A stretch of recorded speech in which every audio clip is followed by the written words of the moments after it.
ये दुआ का मकसद ये कि एक तो पूरी दुनिया में जो जुल्म हो रहा है हमारे सामने, इजराइल फलस्तीन पे जुल्म, इसी तरीके से ईरान इराक का जुल्म, तो पूरी दुनिया में कहीं ना कहीं जुल्म हो रहा है। हमारे हिंदुस्तान में भी जगह जगह पर जुल्म हो रहा है। आज ही के दिन 6 दिसंबर को बाबरी मस्जिद के साथ जुल्म हुआ, नाइंसाफी हुई कि जिस तरीके से कम्युनिटी के लोग घुसकर और मस्जिद को किस तरीके से गिराए, और उसके बाद पूरे हिंदुस्तान में क्या हुआ, क्या माहौल बना, वो हम सबको मालूम है। उसके बाद से उस मस्जिद का मामला हल हो गया, तो उसके बाद से न जाने एक एक मस्जिद को टारगेट किया गया। अभी वापी की मस्जिद, बयान वापी की मस्जिद, इसी तरीके से बिहार के अंदर एक काफिला जा रहा था हिंदू परिषद का, उस काफिले ने एक मस्जिद को देखा तो मस्जिद को निशाना बना दिया।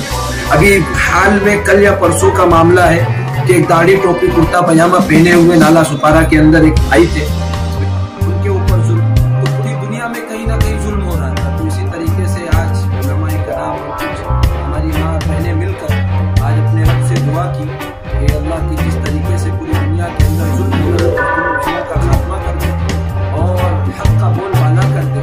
और जो लोग इस तरीके से नफरत को जन्म दे रहे हैं और नफरत का जो माहौल बना रहे हैं, ऐसे लोगों का खत्म होना जरूरी है, तब जाकर मोहब्बत और इत्तेहाद पैदा होगा। 6 दिसंबर का जो है जो ब्लैक डे हम लोग मनाते हैं, उसी हिसाब से हमने जो है दुआ का प्रोग्राम हर साल की तरह इस साल भी रखते हैं और उसके खिलाफ हम लोग अपना जो है ये प्रोग्राम जारी रखेंगे। हर साल हमारा